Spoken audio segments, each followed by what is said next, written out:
multilatéral américaine qui s'appelle International Youth Foundation et qui est très active dans l'appui et l'accompagnement des jeunes leaders, des jeunes entrepreneurs un peu partout dans le monde. Le financement a été mis à disposition par une structure japonaise, le fonds en dépôt japonais, Japanese Funding Trust. La gestion du fonds a été confiée à l'UNESCO et à IYF, et le projet ainsi que ses objectifs entrent dans le cadre des initiatives et des réalisations du ministère de la Jeunesse de la République du Sénégal. Plus tard, vous entendrez le représentant de M. le ministre qui est présent dans la salle. On a profité donc de cette opportunité pour demander à quelqu'un de venir nous parler de ce que c'est la responsabilité sociétale. Moi-même, j'étais très ignorant de cet aspect des entreprises. Chaque fois que je voyais une entreprise donner des tonnes de ciment ou des vivres, je me disais, ces gens-là sont extrêmement généreux, alors que, en fait, ce genre d'initiative et d'action entre dans le cadre d'activités normales, ordinaires des entreprises. Lorsqu'on a posé la question de cette conférence sur la responsabilité sociétale, nous reviendrons au projet plus tard, on va se focaliser sur la responsabilité sociétale. Il fallait trouver une personne ressource et la coordinatrice du programme m'a posé la question et tout de suite j'ai dit, j'ai trouvé la personne qui va nous faire cette conférence en la personne de M. Lucien Dom. On n'est pas du même âge, M. Dom et moi. On n'est pas du même milieu non plus. Il est dans une entreprise qui fait beaucoup d'argent et qui a beaucoup de succès. Moi, je suis dans un centre qui a pour ambition de diffuser la connaissance. Comment donc l'ai-je connu? Ça vous donne l'occasion de dire qu'il y a dans l'assistance le représentant d'un grand partenaire du WAC, c'est-à-dire le représentant de l'ambassade des États-Unis, parce que ce que je vais dire est en droite ligne dans nos relations avec l'ambassade des États-Unis. Il se trouve qu'actuellement, le centre du WAC a une autre institution qui s'appelle CESAC, je salue son représentant ici, M. et SYNAPS nous ont impliqués dans la mise en œuvre d'un grand projet. C'est le projet majeur du président Obama pour les jeunes Africains, entrepreneurs et leaders, qui s'appelle YALI. Young African Leaders Initiative, l'initiative pour les jeunes leaders africains qui ambitionnent de former chaque année plus de 500 leaders africains dans chacun des 4 centres qui vont être érigés au Sénégal, au Ghana, en Afrique du Sud et au Kenya. Nous sommes allés les voir dans le cadre de cette responsabilité sociétale. C'était pour voir comment Tigo peut contribuer à la mise en œuvre de ce projet du président Barack Obama en contribuant à son financement. Mastercard a donné 2,5 millions de dollars. Le gouvernement américain va donner autant ou plus. On s'est dit qu'il faut qu'il y ait une contrepartie. Et on est allé voir ces entreprises dans le cadre de leur responsabilité sociétale pour les appeler à contribuer. C'est ainsi que j'ai rencontré M. Lucien Dom, que je m'en vais vous présenter. Mais je vais vous dire tout de suite d'abord que c'est un jeune très dynamique et plein d'initiatives. dès que j'ai commencé, ou dès que j'ai fini de lui parler, je me suis dit, ça y est, j'ai gagné le jackpot, tellement il était enthousiaste. Je ne sais pas si j'aurai $1 million de la part de Tigo, mais il m'a assuré que de toute façon, Tigo va entrer dans le cadre du financement de Yali. Vous aussi les jeunes là, pensez à Yali si votre profil le permet. Alors donc, M. Ndom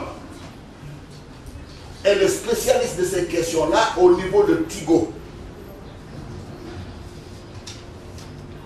Alors, en 2010, il a fait un master en Business Administration à l'Université Euromed. En 2006, il a fait un master en Communication à l'Université Cheikh Anta Diop.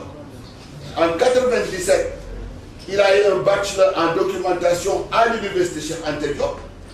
En 1995, il a eu le Practical English Certificate. Il est toujours soucieux d'améliorer son niveau d'anglais. Je lui ai promis de lui donner quelques dictionnaires pour qu'il commence à renforcer son anglais. En 1992, il a une licence en philosophie, en anthropologie à l'Institut Saint-Augustin. Et en 1990, c'est l'année où il a eu son baccalauréat pour commencer ses études universitaires. Et je vous ai listé ses diplômes. Je crois qu'il s'occupe de responsabilité sociétale, mais il a aussi l'enseignement. Il a toute une palette de cours qu'il peut offrir dans le cadre des entreprises. Par exemple, il peut dispenser un cours d'introduction à la responsabilité sociétale de l'entreprise, de développement durable, de RSE, de RSE et de GRH. Il peut faire un cours de communication de crise, de relations publiques, de relations presse, événements et publicité. Il peut faire un cours sur les enjeux actuels de la communication de 2008 à aujourd'hui. Ses responsabilités au niveau de Tigo, il est concepteur et manager des stratégies de communication institutionnelle, de relations publiques, conformément aux lignes directrices de la politique de Tigo. Il est aussi concepteur, manager d'une stratégie de RSE et de développement durable en phase avec la démarche citoyenne du groupe MIC. Ses réalisations principales. Il a fait la conception d'un guide de communication stratégique avec les points suivants. Analyse de la politique, de l'organisation, analyse de la communication existante, formulation des objectifs stratégiques de communication, planification des objectifs opérationnels et des actions de communication. Communication sur le guide et suivi évaluation. Il est aussi l'auteur de la promotion de Tigo comme entreprise citoyenne, solidaire des populations du Sénégal par des actions de communication. Communication ciblée lors des séminaires et réunions ministérielles dédiées aux événements religieux, public reportages et articles de presse sur des actions citoyennes. Si donc vous avez vu à Tigo au Magal de Touba, c'est grâce à M. Ndom. Il est aussi l'auteur de la consolidation de l'image de Tigo comme entreprise à performance globale. Il est l'auteur du renforcement de l'image de Tigo comme entreprise jeune, communicante et transparente. Il est aussi l'auteur de la promotion de la notoriété de Tigo par des interviews, des interventions et mise à disposition d'informations dans les différents quotidiens du Sénégal. Il est responsable du management de la stratégie de communication de crise de Tigo. Il est responsable de la consolidation de la communication interne. Et il y a 2 autres pages que je ne vais peut-être pas lire, sinon on va prendre le temps à présenter M. Ndom. Donc voilà le profil de ce jeune homme-là, qui est, je crois, à l'image de ce que tout jeune leader devrait être. Sans trop tarder, je vais lui donner la parole pour qu'il vous entretienne de la responsabilité sociale des entreprises. Il y a évidemment 4 jeunes du projet qui interviendront toujours dans ce sens-là. Voilà, M. Ndom, vous avez la parole et je m'excuse d'avoir été trop long. Merci, professeur Sen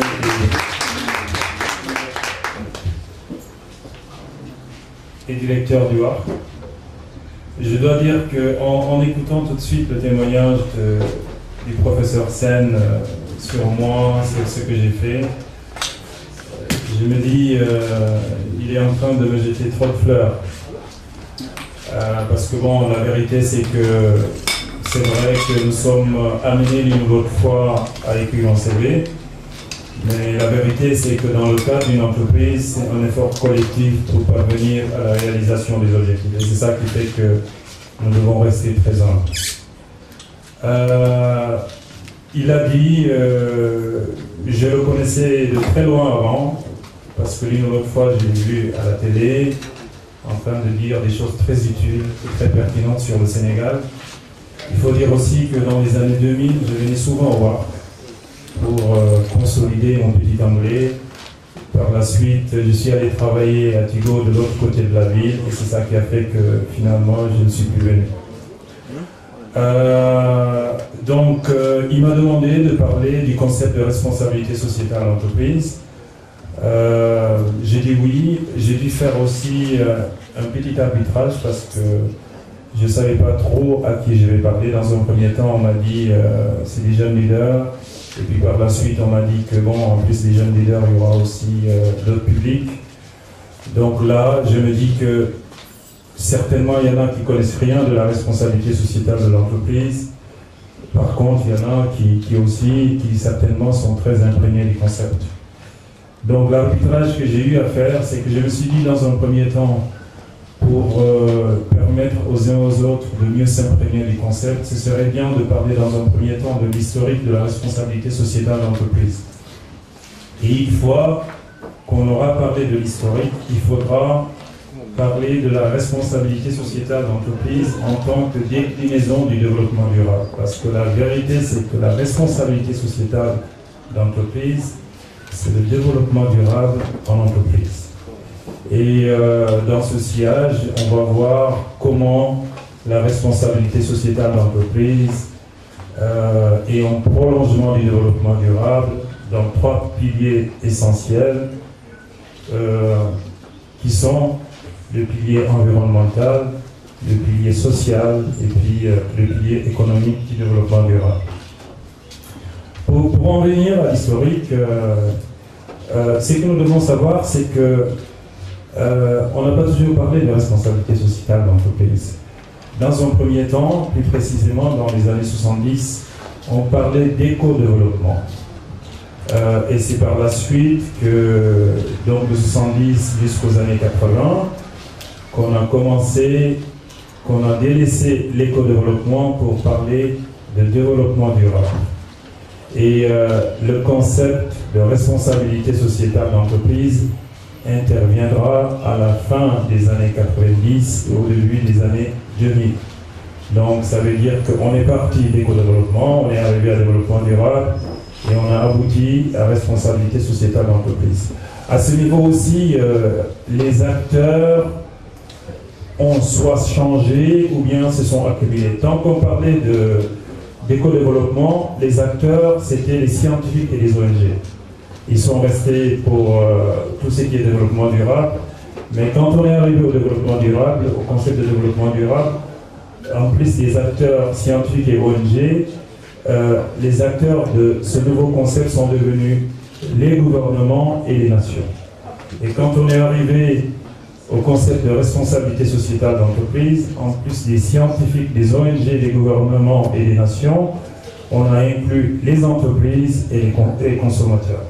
Donc voilà un peu l'évolution des choses du point de vue des concepts et des acteurs. Maintenant, pour en venir à la responsabilité sociétale d'entreprise comme déclinaison du développement durable en entreprise, ce qu'il faut savoir, c'est que avant l'avènement du concept de RSE, comme j'ai eu à le dire, très usité aujourd'hui en entreprise, il y a d'abord le concept de développement durable avec une dimension à l'échelle de la planète. Et le concept de développement durable est apparu pour la première fois au niveau international en 1987 dans le rapport de Brundtland de la Commission mondiale sur l'environnement et le développement des Nations Unies. Pour rappel, Mme Gro Harlem Brundtland était Premier ministre de Norvège et présidait la Commission. Alors, qu'est-ce que le développement durable? Les définitions classiques qu'on donne du développement durable, c'est que c'est un développement qui s'efforce à répondre aux besoins du présent sans compromettre la capacité des générations futures à satisfaire les leurs. Et notre définition voudrait aussi que le développement durable soit une gestion rationnelle des ressources humaines, naturelles et économiques pour la satisfaction des besoins fondamentaux de l'humanité. Donc c'est dire que l'humanité doit vivre de façon rationnelle des ressources, mais en même temps aussi nous ne devons pas oublier les générations futures qui doivent compter sur ces ressources. Maintenant, après la définition du développement durable, nous avons les acteurs qui doivent être sur lesquels l'on doit compter pour pouvoir déployer ce concept. Donc les acteurs de ce développement durable sont toutes les personnes physiques et morales engagées à la définition et à la mise en œuvre des valeurs et des objectifs du développement durable, et cela partout dans le monde. Donc les acteurs du développement durable sont toutes les personnes physiques et morales engagées à la définition et à la mise en œuvre des valeurs et objectifs du développement durable, et cela partout dans le monde. Donc ça veut dire de façon implicite que parmi ces personnes morales, nous avons aussi l'entreprise sous toutes ses formes. Ça veut dire les multinationales comme Tigo Orange, les sociétés nationales, la Sénélec par exemple, les petites et moyennes entreprises, les petites et moyennes entreprises, les TPME-S et les TPME-I, les TPME-I, etc. Maintenant, pour en arriver, donc si vous m'avez bien suivi, ça veut dire que je suis parti de l'historique, et ensuite j'ai développé le développement durable. Étant donné que le développement durable est la mère de la responsabilité sociétale de l'entreprise, alors maintenant on va aborder, à proprement dit, la responsabilité sociétale de l'entreprise. Donc, qu'est-ce que c'est la responsabilité sociétale d'entreprise? C'est, comme définition que nous propose la Commission européenne, c'est l'intégration volontaire par les entreprises des préoccupations sociales et environnementales à leurs activités commerciales et leurs relations avec les parties prenantes. Donc ce qui est important ici, c'est que quand on fait de la responsabilité sociétale en entreprise, c'est pas un caprice, c'est pas de l'humeur non plus, c'est quelque chose à insérer dans la stratégie globale de l'entreprise. C'est ça la réalité. Et ça veut dire aussi que c'est une trajectoire qu'on change, parce que ça veut dire qu'on n'est plus dans le contexte d'une entreprise purement capitaliste dont l'objectif majeur reste le profit, mais ça veut dire aussi qu'on est dans une exigence de réponse par rapport aux parties prenantes de l'entreprise. Et les parties prenantes de l'entreprise, ce n'est pas simplement les actionnaires, c'est aussi les employés, c'est aussi la communauté environnante, c'est aussi les collectivités locales, c'est aussi l'administration centrale, c'est aussi le personnel qui travaille dans cette entreprise-là.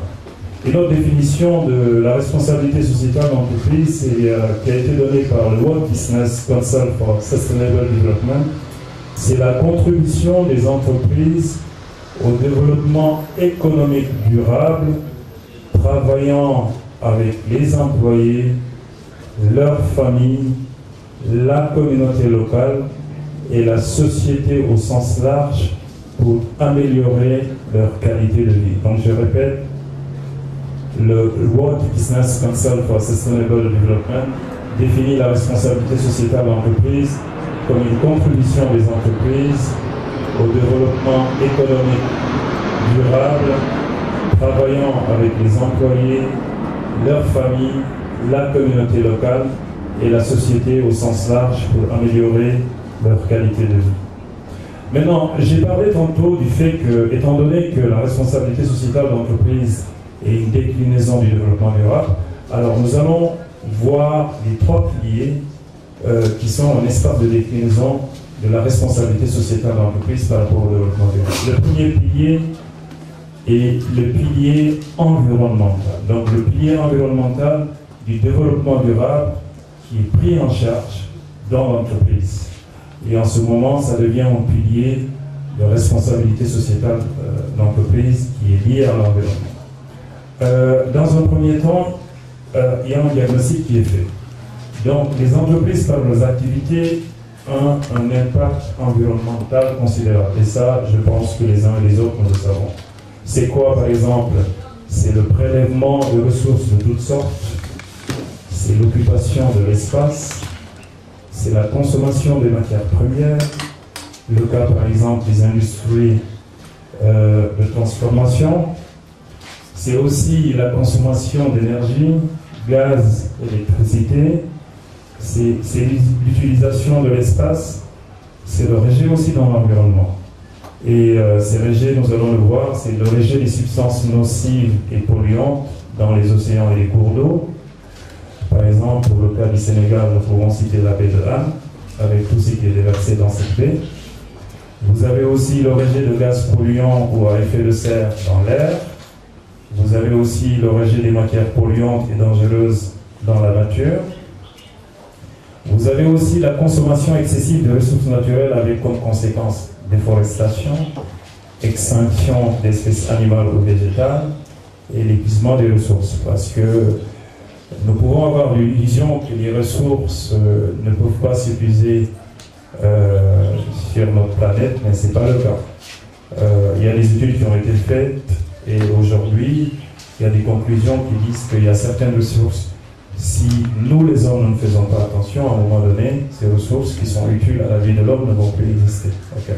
Maintenant, par rapport à ce diagnostic, l'entreprise, dans une démarche de développement durable, a cherché à être un acteur pour pouvoir éradiquer cette situation, pour pouvoir apporter une solution à cette situation. Donc c'est l'implication et la prise de conscience des entreprises pour minimiser l'impact environnemental et assurer leur survie. Donc ça veut dire que l'objectif est double. Non seulement on joue pleinement son rôle dans la sauvegarde de l'environnement, mais ça n'empêche pas que l'entreprise puisse être performante. Okay. C'est dans cette démarche de développement durable par rapport à l'environnement, c'est d'abord l'adoption d'un système de management environnemental.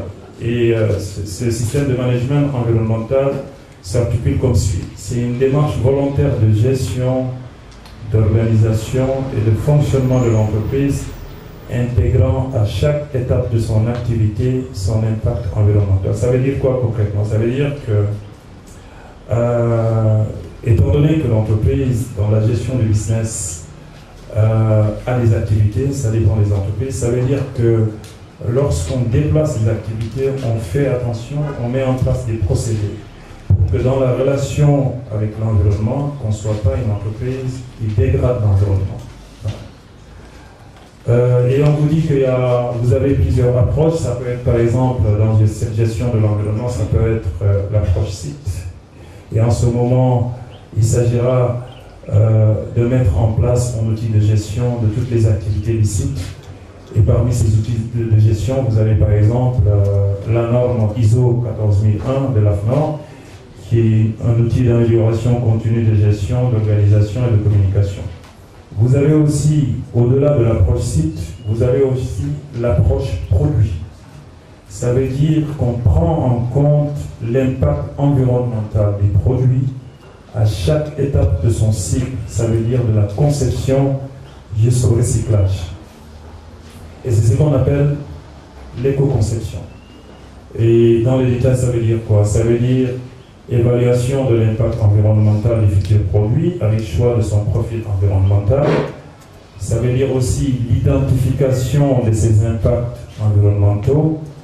Ça veut dire aussi, au niveau, par exemple, du département de production marketing, l'évaluation des possibilités d'amélioration des produits.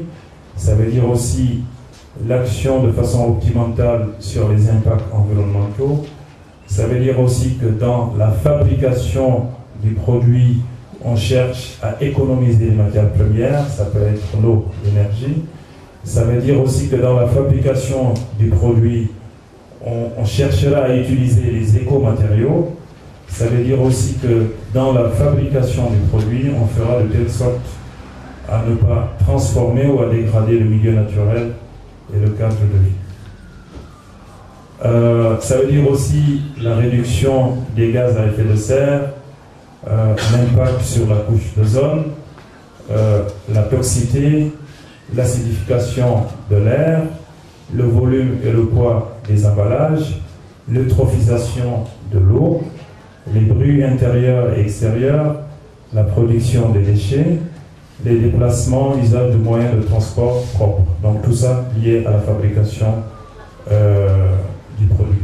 Maintenant, la vérité, c'est que c'est pas en faisant tout cela qu'on n'est pas performant en entreprise, parce que on pourrait tenter de dire que cela occasionne des charges supplémentaires par rapport à l'entreprise et qu'au finish, quand il s'agira de faire le bilan, certainement l'entreprise n'est pas profitable. Il y a des études qui ont été faites et les conclusions, c'est que avec la possibilité qu'on a après la possibilité de diminution des coûts en entreprise grâce à une rationalisation de la consommation des ressources, eau, matières premières et énergie. Et que cela doit pouvoir entraîner un avantage compétitif et concurrentiel, car les préoccupations environnementales aussi équivalent à des critères d'achat de certains consommateurs. C'est vrai que certainement, sous les tropiques ici au Sénégal, il n'y a pas tout à fait cette lancée et ces habitudes, mais ailleurs, vous verrez des consommateurs qui, en allant dans un marché, dans un supermarché, font attention et font la différence entre un produit éco et un produit qui n'est pas éco. Et cela peut être aussi une motivation d'achat ou de non-achat.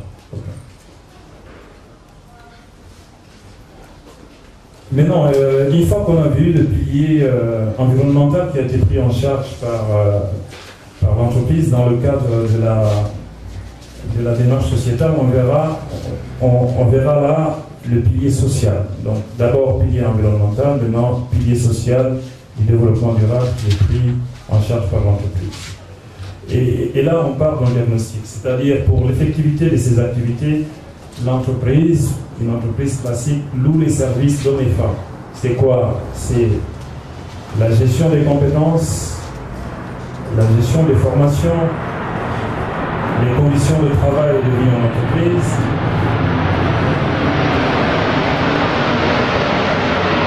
l'hygiène et la sécurité en entreprise, c'est aussi la rémunération et l'employabilité.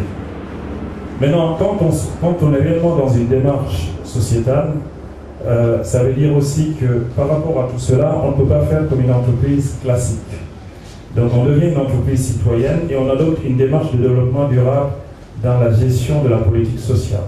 Ça veut dire quoi? Ça veut dire qu'on cherchera la satisfaction du personnel, qui en même temps aussi donne une meilleure productivité et compétitivité pour l'entreprise. Et la déclinaison de cette politique sociale, c'est des pratiques en termes d'éthique de toutes les parties prenantes de l'entreprise. Ça veut dire la promotion de la bonne gouvernance et de la citoyenneté, d'un comportement éthique avec toutes les parties prenantes et les inciter à faire de même. C'est instaurer un rapport sain et convivial propice au travail en personnel. C'est encourager la créativité, le sens de l'initiative, de la responsabilité et de l'autonomie du personnel. C'est développer aussi les compétences individuelles et collectives. C'est mettre à disposition opportunités et potentiel de réemploi pour le personnel. Donc ça veut dire qu'on n'est pas jaloux de son personnel et que si à un moment donné, on a un personnel qui manifeste le besoin de se redéployer, ça veut dire que l'entreprise doit être dans les dispositions d'aider ce personnel à gérer cet aspect-là. Édicter aussi et codifier les valeurs relevant de l'éthique dans la politique de l'entreprise, placer la satisfaction et bien-être du client et personnel au cœur des préoccupations de l'entreprise, c'est tout ça. Assurer au personnel des conditions de travail, d'hygiène, de santé et de sécurité optimales, faire toujours preuve de solidarité vis-à-vis des salariés en difficulté. Donc voilà grosso modo l'aspect pilier social du développement durable, la responsabilité sociétale de l'entreprise. Et maintenant, nous allons voir le pilier économique du développement durable par l'entreprise. Donc ça veut dire que de l'économie capitaliste du marché, on bascule à une démarche d'économie solidaire et responsable. Et ça veut dire quoi? Ça veut dire que l'activité économique est compatible avec redistribution équitable des richesses entre territoires, entre populations et entre générations. Maintenant, pour ce qui concerne les principes de l'économie solidaire, c'est la liberté d'adhésion, c'est la non-lucrativité individuelle, c'est une gestion démocratique de l'organisation, c'est l'utilité sociale et l'utilité collective du projet, c'est aussi la mixité des ressources, c'est-à-dire privées, publiques, subventions et spécifiques.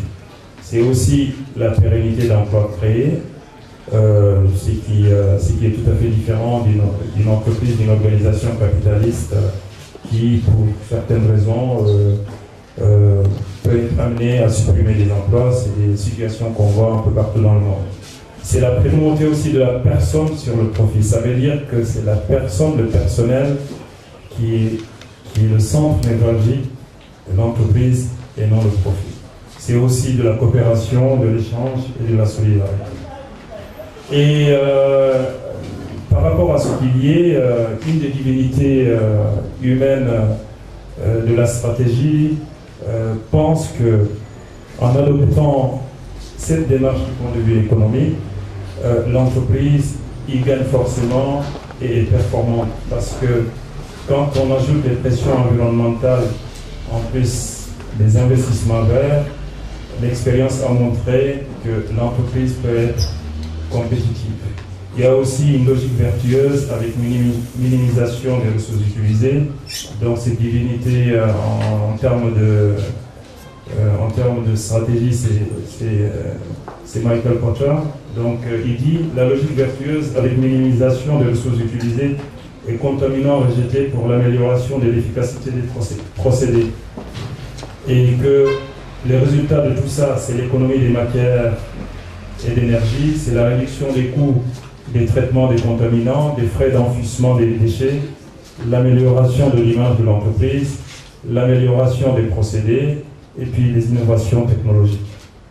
Et à ce niveau, nous au niveau de Tigo, étant donné que nous cherchons à travailler sur la base de cette démarche citoyenne, il nous est arrivé, pour parler d'innovation technologique, de pouvoir mettre en place des produits et des services dans le sens de tenir compte de certaines réglementations par rapport à l'environnement.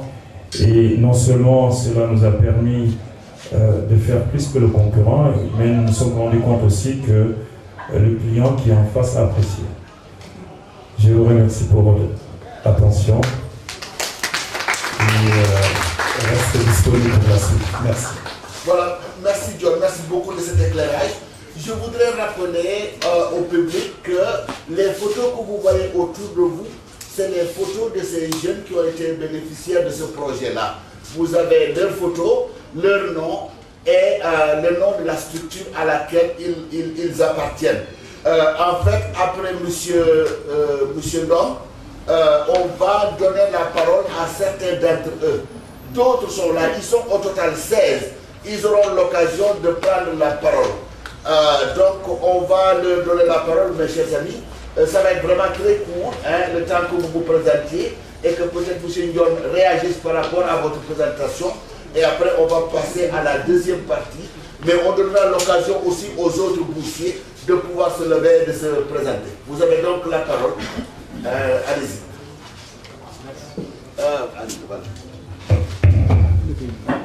Merci, M. Sen.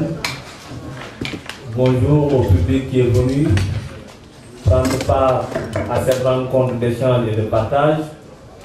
Une rencontre qui est au profit des jeunes, mais quand même qui sans doute est aussi au profit des adultes. Parce que les adultes veulent avoir des jeunes qui vont assurer la relève. Et si ces jeunes-là sont engagés, cela montre encore une fois de plus l'importance de cette rencontre-là. Donc moi, c'est Bachir Si. Je suis dans le cadre du projet je suis là au nom d'une association qui s'appelle Les Espoirs de la banlieue. Et particulièrement, je m'active dans les industries créatives. Donc l'entrepreneuriat culturel me tente. Mais quand même, puisque nous nous sommes organisés de sorte que les uns et les autres vont parler, moi j'aimerais juste, après la brillante présentation de M. Dom, vous dire combien il est important dans un pays d'avoir l'engagement des jeunes. Autrement dit, l'engagement des jeunes est une richesse à valoriser. Donc, cette rencontre est la vôtre, cher public. Au-delà de l'engagement des jeunes aussi, il est important de comprendre jusqu'où peut aller l'esprit entrepreneurial chez les jeunes. Ça aussi, je pense que c'est un aspect très important sur lequel les autres vont revenir. Et enfin, vous dire que le marché des affaires est très ouvert, mais les jeunes aussi doivent bénéficier de ces opportunités-là. Pour cela, les autres vont développer sur ces aspects-là. Pour le moment, puisque aussi nous voulons être dans des temps, Monsieur Sen, je m'en tiens là avec toute ma considération. Merci. Merci beaucoup. Merci. C'est Bachir. Donc, nous donnons maintenant la parole à Maïmouna Yad de Afrique. Ah, vous allez présenter.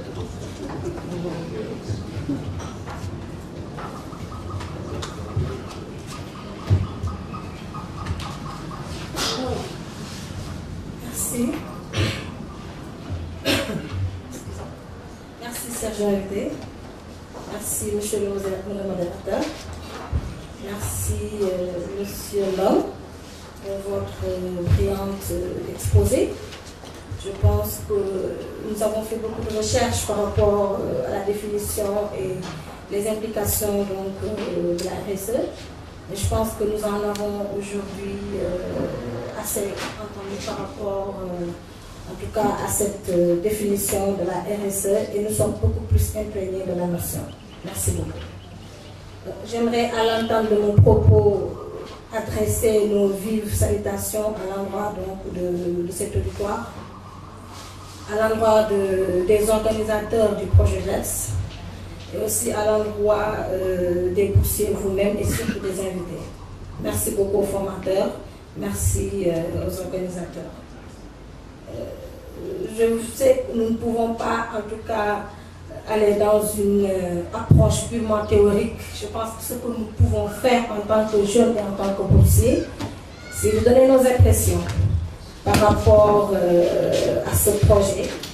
Parce que comme j'ai l'habitude de le dire, je suis convaincue que nous ne sommes pas les 16 meilleurs jeunes leaders. Juste qu'il fallait faire un choix. Donc on a choisi les 16 meilleurs. Mais je continue de croire que même au fin fond du Sénégal, il y a des jeunes qui portent des projets encore beaucoup plus importants, encore beaucoup plus intéressants et qui méritent cette place et qui méritent d'être entendus, d'être écoutés et surtout d'avoir la chance de montrer leur leadership. Je dirais que personnellement, je vais partager ça avec le public pour vous dire que c'est vrai que nous disons leader, jeune entrepreneur, mais après cette formation, on s'est rendu compte que le leadership, c'est évolutif en fait. Chaque jour qu'on apprend, on a acquis vraiment beaucoup de connaissances en termes de la notion de leadership, en termes de marketing social, en termes de planification. Vraiment, on était imprégné de la chose et la formation a été vraiment très très riche. Monsieur Dom, je ne peux pas parler de la RSE après cette brillante présentation, très sincèrement. Tout ce que je peux dire, c'est vraiment axer mon intervention sur ce pilier social, ce pilier économique et ce pilier environnemental qui incombe à la RSE. Donc, vous savez, en Afrique, je peux dire plus de 50% de la population est jeune.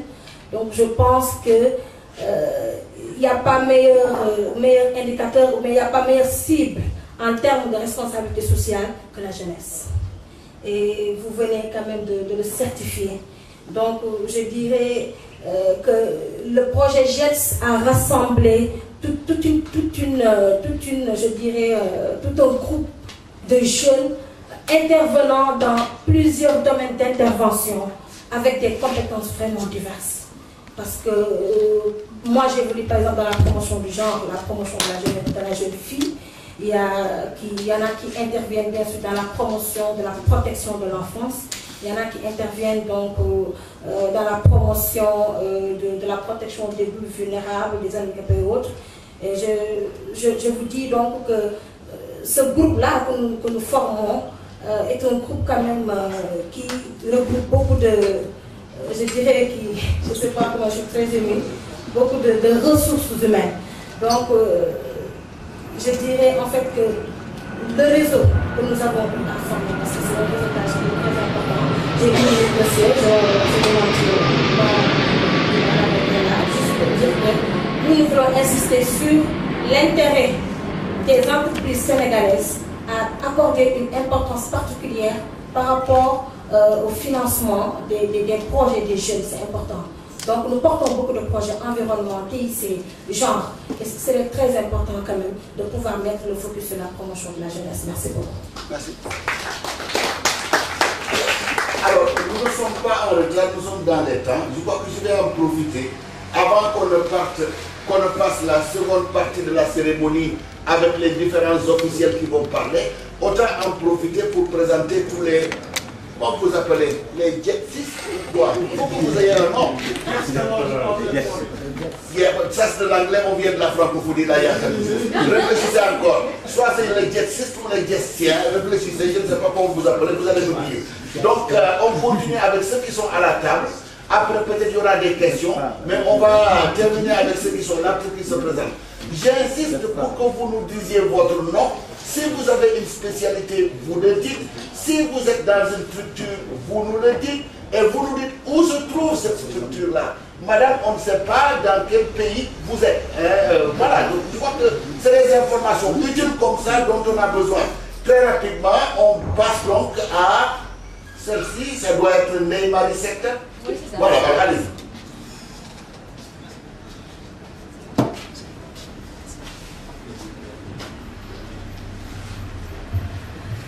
Bonjour, moi c'est Ndeye Marianne Sectal et je suis ingénieure en génie civil de formation et actuellement j'occupe un poste au niveau du consortium d'entreprise, ce qui ne m'empêche pas de favoriser l'esprit de leadership qui sommeille en moi. C'est pour ça que je suis ici. Et ce qui fait que j'ai créé une structure du nom de H2E. H2E pour dire que c'est habitat écologique et économique.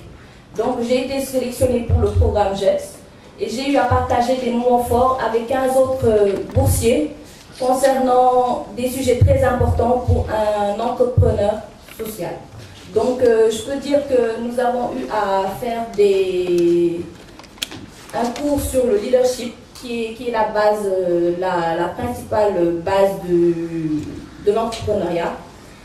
On a eu à faire aussi des ateliers de formation concernant le marketing social, concernant le plan stratégique. Donc tous ces éléments sont des facteurs très importants pour le développement de l'entrepreneuriat social. Je tiens à dire aussi que je partage les mêmes points de vue que certains boursiers, à savoir Otaï Sénégal, de Maïssa. Il y a aussi le collectif pour la promotion des groupes vulnérables de l'Ibassa. Donc pour finaliser, on a eu à faire cette conférence qui a été donnée par M. Long. Donc je pense que ce n'est pas pour rien que vous avez choisi la RSE, parce que c'est une responsabilité sociétale des entreprises qui font prendre conscience aux entreprises des effets qu'ils exercent sur la société. Donc nous, entrepreneurs sociaux, nous devons être conscients des effets que nous allons faire par rapport aux activités que nous allons mener. Donc c'est dans ce sens-là que je juge que cette conférence est vraiment très intéressante et que nous allons beaucoup plus faire des recherches pour voir comment nous pouvons améliorer le caractère environnemental, le caractère sociétal et même aussi le caractère économique de nos entreprises. Je vous remercie. Merci. Merci. Vous avez, moi si j'étais à votre place, ce que j'aurais fait, j'aurais déjà sorti ma carte de visite pour la glisser à M. Doc. Et en plus de ça, je lui aurais montré mon portable en lui disant, M. Doc, chez moi c'est 76, je suis Thibault. Ou enfin 76, C'est juste 70. Non, ça vient de ça. Ok, le suivant, c'est M. Berdet. Hein? Voilà. Merci beaucoup. Merci beaucoup, Monsieur Sen. Alors, Monsieur Long, chère assistance, nous vous souhaitons la bienvenue et nous nous réjouissons aujourd'hui de votre présence ici, qui va vous permettre, en tout cas, d'entrer en contact avec des jeunes leaders qu'on a eu à former pendant 6 jours. Certes, vous me direz que c'est un peu court, mais 6 jours d'intense travail et aussi 6 jours de communion ensemble. Donc, ce n'est pas quelque chose de très petit. Alors moi, je m'appelle Moussa Berdet, je suis élève ingénieur en agronomie. J'ai été sélectionné pour représenter l'association Africa for Africa, qui est une jeune association de panafricanistes qui œuvre dans le développement durable au niveau continental. Bon, à travers 3 objectifs qui sont de contribuer au bien-être social à travers la réduction de la malnutrition, mais aussi de contribuer à radier les inégalités et les inéquités de genre, mais aussi qui œuvrent aussi dans le volet santé et aussi auprès des soins de. Donc, juste pour vous dire que notre expérience par rapport à ce programme JETS, alors nous avons vu ici au niveau de ce centre, c'est-à-dire le WAC, qu'il y a au niveau du Sénégal des jeunes entrepreneurs qui sont capables aujourd'hui, si ces structures dont nous avons un exemple, c'est-à-dire Thibaut, avec M. Long, arrivent à financer. Donc je pense que la responsabilité sociétale d'entreprise de ces structures-là sera en tout cas quelque chose de réglé à travers ces jeunes qui ont innové dans le social et à travers ces jeunes avec qui le réseau qu'ils ont créé, on arrive à trouver tous les domaines d'activité. Je dis bien tous les domaines d'activité. Parce que vous le verrez sans doute tout à l'heure quand ces jeunes-là vont faire leur présentation. Vous allez voir qu'il y aura une certaine complémentarité entre ces domaines, mais aussi ils ont représenté dans ce réseau qu'ils ont créé aujourd'hui au terme de cette formation-là tous les domaines, à savoir l'éducation, la santé, l'agriculture, l'agroalimentaire, les TIC et j'en passe. Donc je pense qu'ils auront la chance tout à l'heure de se présenter, mais juste lancer un mot par rapport à la RSE. Parce que la RSE, il y a différents domaines qui se recoupent un peu, à savoir l'économie, comme il l'a dit, l'environnement et aussi le social. Moi, j'aimerais juste faire un focus sur un mot, qui est la solidarité économique, dont il a parlé tout à l'heure. Alors, j'ai porté ce t-shirt-là de Jest. Je pense que ce n'est pas pour rien que ces 16 personnes ont porté un seul t-shirt. Moi, je le comprends un peu, je vais faire juste une représentation, parce que ce t-shirt-là, aujourd'hui, elle symbolise notre union. Et derrière ce t-shirt-là, il y a d'autres habits que nous avons, c'est-à-dire nos spécificités. Donc aujourd'hui, les entreprises au niveau du Sénégal sont capables de trouver à travers ces jeunes-là qui sont dotés d'une diversité assez extraordinaire, mais qui se sont réunis à travers cette formation de leadership et qui se sont unis, eux tous, pour œuvrer au développement social de notre pays. Et je pense qu'en quelque sorte, c'est ça la responsabilité sociale de l'entreprise. C'est ça vers quoi on devrait aller pour atteindre le développement durable. Je pense que je vais juste terminer par ces mots-là pour montrer la solidarité et laisser la place à mes camarades qui pourront plus largement décliner leur projet personnel et vous montrer qu'il y a une certaine diversité. Mais dans cette diversité-là, il y a une communion. Tout ça pour l'émergence de notre pays. Merci beaucoup. Alors là, on sera nécessairement beaucoup plus court, hein, parce qu'on ne peut pas avoir pour tous le même temps pour le développement. Donc vous vous présentez, vous dites d'où vous venez, de quelle région, d'où, vous parlez de votre entreprise très rapidement et vous passez la parole aux autres. Hein, vous êtes à peu près 10 ou 12 à parler. Un master en management de projet dans une école de la place. Je suis cofondateur d'une association qui œuvre pour le développement dénommée Collectif pour la promotion des groupes vulnérables. Et c'est ce qui a valu ma présence au niveau du projet JETS. Merci. Vous êtes d'où? Vous venez de d'où? Nous sommes basés au passage de Sénégal. Ah, merci. Ok. Voilà, bonjour à toutes et à tous. Moi c'est Boubacar Soumaré. Je viens des Parcelles Assainies à l'UTB. Voilà, je suis opérateur culturel et ingénieur en agronomie. Actuellement, le programme que j'ai présenté pour JET, c'est notre association qui lutte contre l'exploitation des enfants de la rue, dénommée FSC, Foundation for Senegalese Children, Wallo Khale.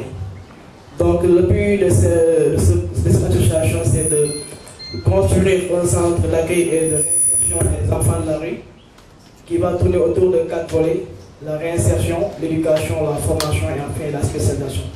Merci beaucoup. Merci. Merci.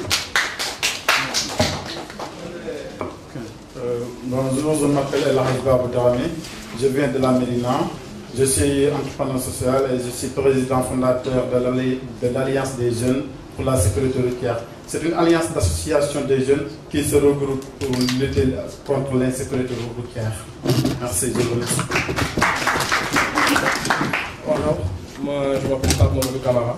Je suis chargé de la formation et de l'animation au Centre des métiers des cultures urbaines à Guédiawaye, d'IPOP. Nous travaillons dans la formation des jeunes à travers les métiers des cultures urbaines, le graffiti, l'écriture pour les rappeurs.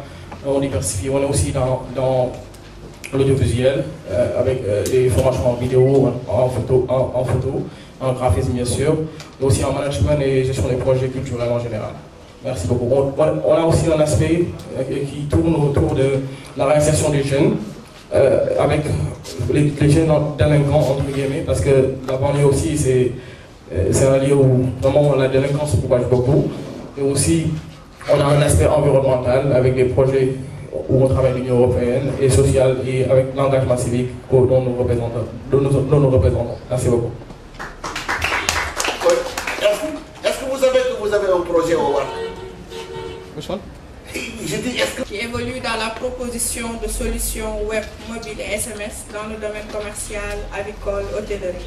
Donc, dans le cadre du projet JETS, j'ai eu à présenter l'application dénommée Ndiarte, qui est une application de gestion commerciale destinée aux commerçants, pour les aider à gérer de manière plus formelle avec des TIC leur structure pour qu'ils puissent aller de l'avant. Donc, c'est disponible en format web et mobile.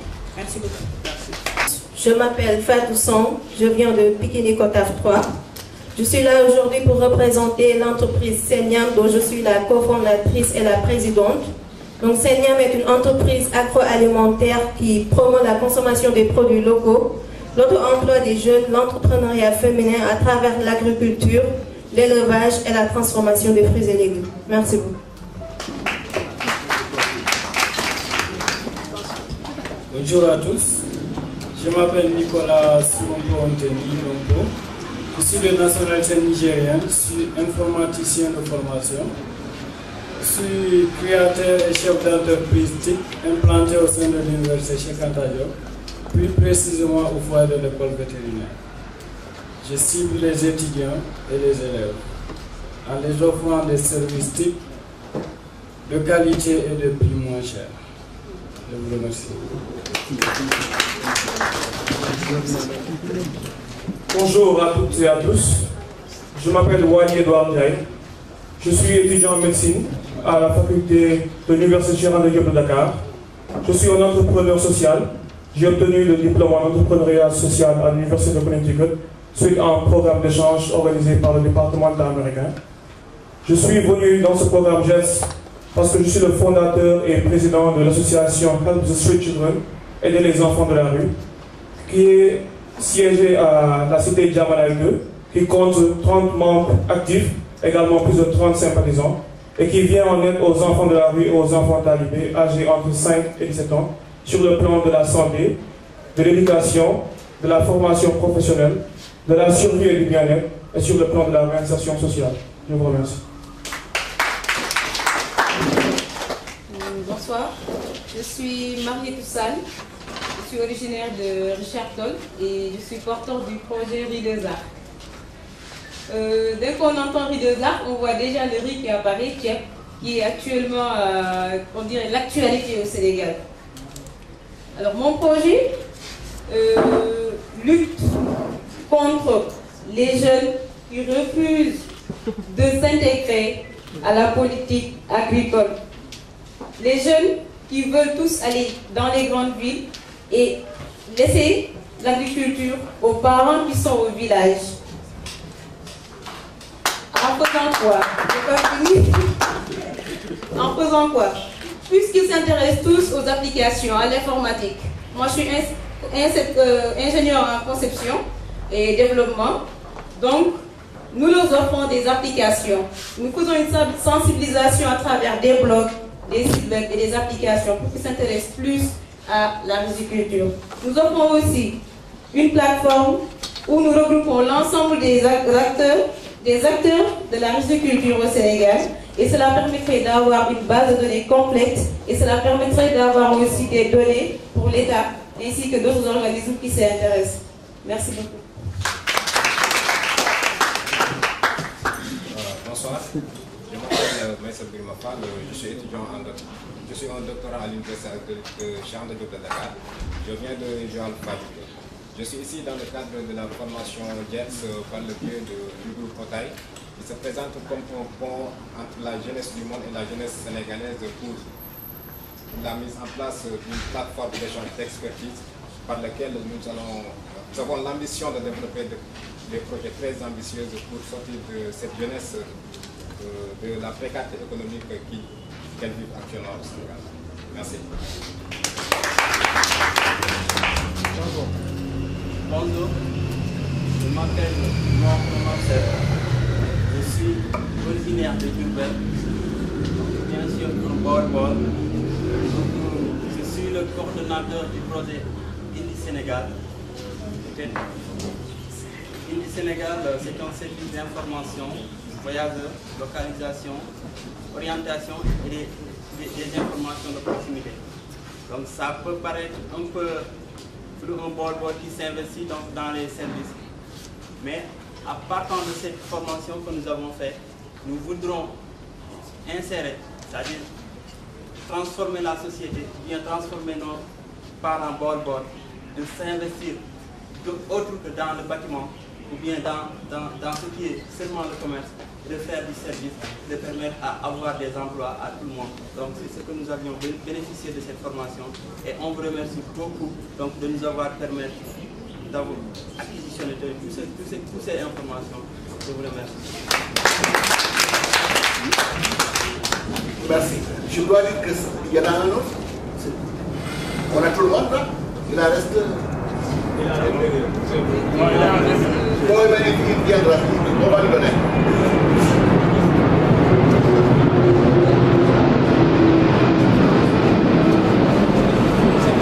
Il n'est pas là. Non, on va lui donner la parole après. Non, quand il viendra, on va lui donner. Je dois dire ceci, c'est le troisième projet que nous avons fait des jeunes, mais j'ai l'impression, et je suis sûr et certain que Eugénie va le dire, que chaque fois qu'on a des jeunes dans ces cadres-là, mais on finit de désespérer et on se dit, tiens, mais ces jeunes-là, c'est des trésors cachés. Parce que ces idées-là, sortir les baols du bâtiment et de leur faire voir autre chose, mais de Richard Toll aussi, dire la culture du riz, ce n'est pas pour ceux qui ont 50 ans, 60 ans, c'est pour les jeunes et que la terre nourrit son homme, la terre nourrit son homme plus que le bureau et la salle de classe, que ce soit des jeunes qui portent ça, mais c'est extraordinaire. Je suis certain que Eugénie, qui a assuré la formation, reviendrait sur ça. Alors maintenant, on a 10 minutes. Ces 10 minutes-là sera pour toi. C'est vrai qu'il y a un jet qu'on n'a pas encore entendu.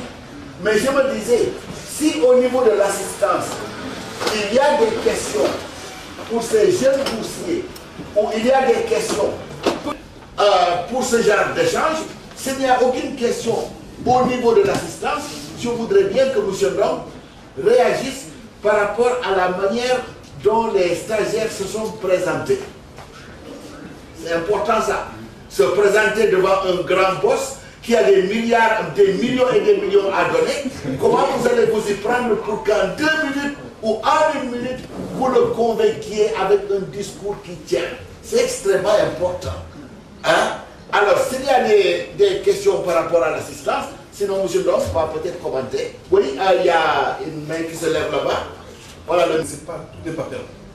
Il suffit qu'on se tienne la main et qu'on essaye de travailler ensemble. Et là où, en tant que membre d'une structure d'éducation, j'interpelle souvent des grandes entreprises comme Tigo, au niveau justement du développement durable, au niveau de la responsabilité sociale, avec tout ce qu'on sait aujourd'hui, quand je vois Tambacounda avec des problèmes au niveau des mines de Sabodala, quand on entend parler du Congo et que Tigo vient nous parler de la responsabilité sociétale des entreprises, je me dis que c'est un pari qu'on peut gagner. Voilà, c'est un peu la contribution que je voulais faire, en disant qu'au niveau éducatif, nous sommes ouverts au niveau des jeunes entrepreneurs, présenter le projet. Nous sommes ouverts aussi avec des entreprises qui pourraient nous aider aussi à des supports ou diffuser justement ce genre de concept. Je vous remercie. Au-delà des sociétés, comment intégrer au-delà des pêcheurs et des acteurs, comme vous l'avez dit tout à l'heure, toute la communauté techniquement. L'expérience de Tigo m'intéresse à ce niveau. L'autre aspect, c'est par rapport aux jeunes. Je désespère encore parce que je pose la question, quelle est la stratégie qui est mise en place pour les former d'abord et les laisser dans la nature. C'est un peu ça la problématique aujourd'hui de toutes ces formations en général qui sont destinées à qui donnent espoir parce que ces personnes ne sont pas dans le modèle actuel qui fait de la proximité à un pouvoir ou à un régime politique ou autre pour travailler. Eux, certainement, ils n'ont personne derrière.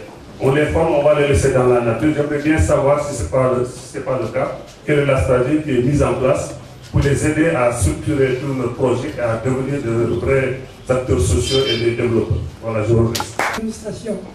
Nous avons un pays généralement qui veut, tout le monde veut être recruté comme fonctionnaire.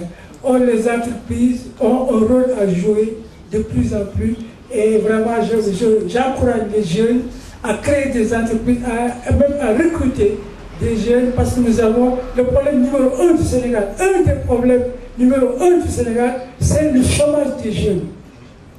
Il y a des centaines de jeunes qui, chaque année, rentrent dans le monde du travail et qui ne trouvent pas de l'emploi. Voilà ce que je veux dire. Les jets, ce que vous devez apprendre, vous l'avez déjà appris. Il faut vendre vos légumes, il faut prêcher, n'est-ce pas, votre message. Donc je prêche le mien.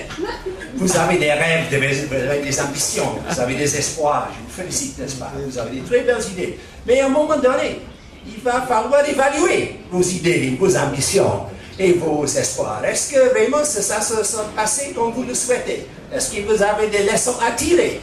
Est-ce qu'il y a vraiment des choses qu'on peut faire mieux? Et là, l'évaluation peut vous aider. Donc, je viens vers vous en tant que membre de l'Association sénégalaise d'évaluation, de vous encourager à vous adhérer, à vous former un peu en évaluation. Comme ça, vous pouvez intégrer ça dans vos efforts pour être toujours vraiment rassuré que vous êtes sur la bonne piste et vous apprenez, en fait, je vous remercie. Donc, contactez-moi après la séance. Et non, je suis là. Le gouvernement peut favoriser, peut promouvoir la création d'entreprises, mais il n'appartient pas au gouvernement de payer un salaire à tout un chacun qui aurait une bourse. Ça, c'est exclu. Dans ces conditions, il faudrait bien que, la formation soit ciblée pour répondre aux besoins du secteur de l'entreprise, ou bien alors que les formés fassent preuve d'ingéniosité pour se réadapter dans d'autres circonstances. Je donne un exemple. Le plus gros département de l'université, c'est le département d'anglais.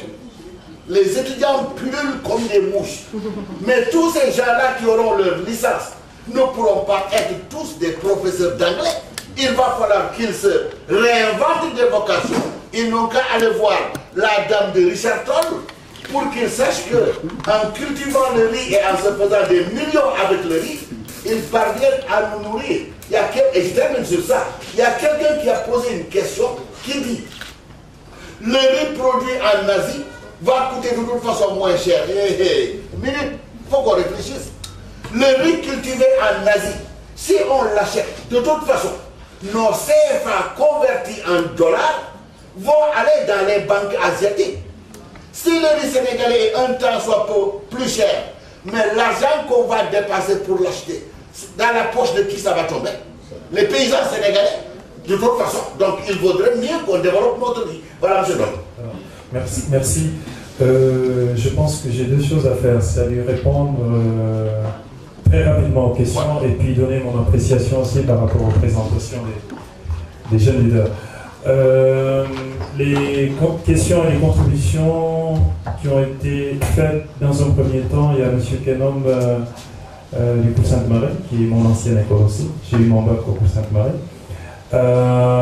qui disait qu'il est heureux de savoir que les entreprises sont engagées dans la responsabilité sociétale de l'entreprise, et cela fait que par rapport à certaines appréhensions liées à l'environnement et ainsi de suite, certainement il y a des débuts de solutions. C'est vrai que dans le cadre sénégalais, il y a beaucoup d'initiatives qui sont prises. Aujourd'hui, par exemple, vous avez le label Initiative RSE Sénégal qui regroupe un certain nombre d'entreprises qui sont très engagées dans la responsabilité sociétale de l'entreprise. Et je pense que les écoles que vous êtes, j'ai les adresses, j'ai les liens, j'ai les contacts, donc à la suite de ce meeting, on pourra se voir. Ce serait bien que vous puissiez joindre ce label RSE Sénégal pour y trouver l'ensemble des entreprises qui sont engagées dans la RSE et puis voir concrètement ce que nous pouvons faire, et je suis sûr que ça va être un partenariat gagnant-gagnant. Quant à M. Cao, c'est ça? Oui. Oui, votre préoccupation a une solution aussi au niveau de RSE, Initiative RSE Sénégal. C'est une initiative, c'est une organisation qui regroupe tous les acteurs de la RSE au Sénégal, où on échange des bons procédés du point de vue RSE, et puis ensuite il y a aussi la possibilité de faire de la capacitation par rapport aux entreprises qui sont engagées dans le développement durable, et je pense qu'à ce niveau vous pourrez trouver un début de solution par rapport à vos préoccupations. Voilà, donc comme je l'ai dit à M. Kenom, à la fin de ce meeting, on pourra se voir, et puis je vous mettrai en rapport avec M. Philippe Barry, qui est le responsable de l'initiative RSE au Sénégal. Quant à la préoccupation du tonton Diop, je pense que le professeur Sen a donné une partie de la réponse aujourd'hui par rapport à tous ces jeunes qui sont formés, qui ne sont pas formés, qui risquent de ne pas trouver du travail. Il est clair que les entreprises sont interpellées aussi, parce que maintenant il s'agira d'opérer un dialogue entre les entreprises et le gouvernement pour trouver la bonne formule. Il faudrait aussi que les entreprises, et c'est ça aussi les obligations de la responsabilité sociétale d'entreprise, les entreprises ont l'obligation aussi de trouver une situation professionnelle à ces jeunes-là. Et je pense que ça et là, il y a des entreprises qui le font. Par exemple, moi je sais qu'à un moment donné, on a eu un programme au niveau de Tigo où on allait prendre des jeunes étudiants qui ont fraîchement eu leur diplôme, et on les mettait dans un programme de capacitation, et au terme d'un an et demi, on les prenait carrément à Tigo. Je sais aussi qu'il y a des initiatives qui sont prises au niveau de Vivo Énergie par exemple, et même de Total, pour renforcer les jeunes et puis pouvoir après les prendre. Voilà. Maintenant, par rapport aux jeunes leaders, personnellement, comme les interventions précédentes, je suis très séduit. Et je me réjouis qu'au Sénégal, qu'il y ait des jeunes qui ne sont pas forcément dans le fonctionnariat en se disant je sors de l'école, je vais être pris par l'État. Mais qui se disent mais tiens, j'ai un talent, je suis un leader, j'ai un projet qui est crédible, viable. Alors, je me donne les moyens de pérenniser ce projet en trouvant les opportunités, en cherchant des partenaires, et tout ça est bien. Dans la présentation aussi, j'ai senti une certaine forme de leadership et puis aussi des capacités en communication, parce que je vous ai senti à l'aise devant les gens. Bon, c'est vrai que c'est valable aussi pour moi, il y a un renforcement à faire à ce niveau, mais ce renforcement, c'est pour toute la vie. Mais moi, je pense que vous avez le minimum pour pouvoir vous rendre. Et à ce niveau, la bonne nouvelle que je peux vous donner, c'est que très prochainement à Tigo, à partir du mois de janvier, on va lancer une campagne, un appel à candidature par rapport à des entrepreneurs sociaux, par rapport à des projets qui sont les vôtres. Maintenant, il s'agira de se préparer en termes de substance du projet, en termes de capacité aussi à vendre le projet. Et je sais que les années passées, le financement était à hauteur de 33 millions répartis sur 3 ans. Cette année, on va prendre 2 à 3 projets. Et ça, je pense moi je suis convaincu, en tout cas vous êtes le premier candidat, parce que c'est moi qui assure le leadership de ce programme, et moi je suis sûr que vous pouvez gagner. Au-delà de ça aussi, je sais que j'ai plein de collègues, on se rencontre très souvent de façon mensuelle au niveau de l'initiative RSE Sénégal, qui sont de la SGBS, ainsi de suite, qui s'occupent de responsabilité sociétale d'entreprise, parce que là je suis convaincu d'être votre mentor, donc je vais vous mettre en rapport avec tous ces collègues-là, et je sais aussi qu'ils ont des projets de financement par rapport au projet que vous êtes en train de déployer, donc c'est tout ça. Et en même temps aussi, je suis très disponible pour la suite. Si vous pensez que je peux vous aider d'une certaine façon, je vais vous donner mon contact, mon adresse email et puis mon téléphone. Et on va faire le reste du chemin ensemble. Merci. Les Jetsiens, j'ai l'impression que le web vous porte bonheur là. Il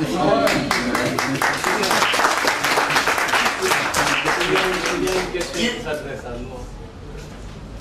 Il y a une question qui s'adresse à nous, les messieurs. Oui, mais moi je fonctionne avec le temps. Hein. On a déjà 10 minutes de trucs, répondez très rapidement. Hein. Allez-y. Bon, il a parlé d'évaluation. Je pense que d'abord, dans un premier temps, nous sommes très ouverts parce que nous sommes des jeunes, nous sommes très disponibles à venir vous voir, nous approcher de vous pour apprendre et connaître ce que vous faites et comment nous pouvons en bénéficier. Mais je pense que notre évaluation commence à partir du moment où on ne sait pas fixer des objectifs par rapport à l'État pour être recruté. Parce que parallèlement à notre dimension d'être des responsables d'organisation, beaucoup d'entre nous ont fait l'université, certains ont eu des doctorats, certains ont eu leur maîtrise, d'autres ont eu leur licence, mais on ne sait pas fixer d'objectifs à attendre l'État. Donc on s'est auto-évalué pour savoir que nous aussi nous devons aller d'un point A vers un point B. Et ça, je pense que dans un premier temps, c'est une évaluation de notre part pour viser l'avenir. Merci. Merci, vous avez bien fait d'insister pour répondre. Et le monsieur à qui vous parlez, il s'appelle M. Ian Hopwood. Il est l'ancien directeur de l'UNICEF au Sénégal. Alors, il est aussi l'ami de votre formatrice et de votre coordonnatrice, Mme Eugénie Aou. Si vous voulez contacter Ian, passez par Mme Eugénie Aou, elle va vous faciliter ça. Donc, je disais que le WAC vous porte bonheur. Non seulement je vous donne l'idée d'un projet ici, venir nous faire du tagging sur les murs du WAC, mais ne voilà-t-il pas que M. Ndong vient de vous dire qu'il y a plus 30 millions plus, il y a la chance que vous puissiez mettre ça dans votre compte bancaire. Et avant ça, je vous ai parlé du projet du président Obama Yali, mais toutes ces opportunités-là sont ouvertes pour vous, les Jetsiens. Bon, on va maintenant passer peut-être à la seconde phase. On a un truc de 7 minutes et je tiens au temps. On va peut-être passer à la seconde phase qui consiste à un certain nombre de speeches qu'on va faire aussi court que possible pour que vous puissiez avoir le temps d'interagir avec les boursiers autour d'un petit cocktail que nous avons derrière là-bas dans les jardins du WAC. Donc je remercie les Jetsiens. Je remercie aussi M. Ndong, mais vous n'allez pas nous quitter, vous allez peut-être être avec nous parce qu'il y a des diplômes à donner. Voilà, je vais appeler à la table Madame la représentante de International Youth Foundation, Jessica. Il était prévu le représentant de l'UNESCO, il est là, et que je n'ai pas à faire d'intervention. Je le ferai à la fin. C'est mieux pour pouvoir réduire le temps d'intervention. On va donner donc la parole à Madame la représentante de l'International Youth Foundation, Jessica, qui s'exprime en anglais. Peut-être que Marianne vous l'a bien. All right, you go ahead. I will try. 5 minutes, Maxime. Yeah. Don't worry. Okay. Okay. Monsieur Sen, représentant de l'Empêche, Monsieur Joy, représentant de l'UNESCO, chers dossiers, Mesdames, Messieurs, chers invités, c'est un grand plaisir pour moi d'être ici avec vous aujourd'hui pour pour représenter IYF, International Youth Foundation, ou la Fondation internationale pour la jeunesse, et son programme Youth Action Net. Je m'excuse, car même s'il y a beaucoup de gens qui parlent français à IYF, je ne suis pas l'une d'elles. Et donc, à lieu de vous torturer avec mon français bancal, je vais continuer à rester mon discours en anglais. The International Youth Foundation is dedicated to realizing the power and promise of young people around the world. By working with partners from the public sector, private sector, and civil society, IYF implements programs in employability, entrepreneurship, and leadership. Alors, le programme IYF existe pour promouvoir tout le potentiel qu'il y a chez les jeunes un peu partout dans le monde. Et IYF travaille dans le cadre d'un partenariat avec des partenaires, comme ce qui se passe entre IYF et le WORK, et des membres de la société civile, pour promouvoir l'employabilité auprès des jeunes. One such program of IYF is Youth Action Net, which is working to create the world's largest network of young social entrepreneurs. Et l'un de ces projets de IYF est ce qu'on appelle le Youth Action Network, et ils veulent travailler pour avoir le plus large réseau d'entrepreneurs jeunes dans le monde. Since 2001, Youth Action Net has been connecting young innovators with leadership training, organizational development resources, continuing education, networking, and advocacy support. Et depuis 2001, cette structure de IYF travaille pour renforcer le leadership chez les jeunes, les compétences en matière d'organisation, dans le secteur de l'éducation continue et dans le secteur du réseautage. Tout cela à l'avantage des jeunes entrepreneurs dans le monde. We do this because we believe that the best solutions to a community's challenges come from the people living in that community. Youth Action Net Fellows are young people who aren't waiting for others to solve problems. Instead, they are using creativity, passion, and determination to overcome many challenges and create positive and sustainable impact in the lives of those around them. Et nous fonctionnons comme ça parce que nous avons la conviction que les problèmes des collectivités et des communautés ne peuvent être résolus que par les membres de ces communautés eux-mêmes. C'est pour ça que nous travaillons au niveau de ces jeunes-là qui font preuve de passion, d'engagement, de créativité et de détermination, et nous faisons tout pour impulser leur potentiel dans l'intérêt de leur communauté. We aim to help them do what they do even better by equipping them with the skills and networks they need to become more effective managers, more extraordinary leaders, and more credible voices in their communities. Et notre objectif est de les aider à mieux faire ce qu'ils sont en train de faire tous les jours, en renforçant leurs capacités par des séances de formation comme ce qu'ils ont eu au niveau du WAP. Here in Senegal, IYF partnered with UNESCO, the Japanese Funds and Trust, ANPEJ, and the West African Research Center to launch Projet JETS, Jeunesse, Entreprise et Transformation Sociale au Sénégal, a fellowship program that adapts the Youth Action Net model to provide training and support for young social entrepreneurs in Senegal. Au Sénégal, Youth Action Network travaille en collaboration avec le Japanese Funds Trust, le WORK, le ministère de la Jeunesse, et essaie aussi de faire en sorte que les modèles d'enseignement, les modèles de formation de IYF soient répliqués et adaptés dans le contexte particulier du Sénégal. The 16 fellows we are recognizing today are the first cohort of Projet JETS. Each of them is a pioneer, not only for the work they are doing in the social ventures they founded, but also for contributing to the first community of its kind here in Senegal. Voilà, donc vous avez ici le premier groupe de jeunes qu'on a formés dans ce cadre-là. Ils sont donc des pionniers. Ils sont des pionniers par rapport à la formation que nous dispensons dans plusieurs autres pays et que nous commençons au Sénégal. Ils sont des pionniers aussi par rapport à l'effet multiplicateur qu'ils vont faire au niveau de leurs différentes communautés. It's the beginning of a network of dynamic young founders with a shared vision of the change and possibilities ahead for Senegal and for the world. Et aussi c'est le début d'un réseau de jeunes entrepreneurs, d'un réseau de jeunes leaders dynamiques qui vont pouvoir se mettre en contact, en réseau, pour pouvoir contribuer au développement de leur communauté ici au Sénégal. These 16 young leaders are not alone. They join a growing global network of Youth Action Net fellows, now numbering almost 1,100 and working in 89 countries. Et ces jeunes que vous avez ici au Sénégal qui sont 16, mais ils ne sont pas que 16, ils ne sont pas seuls.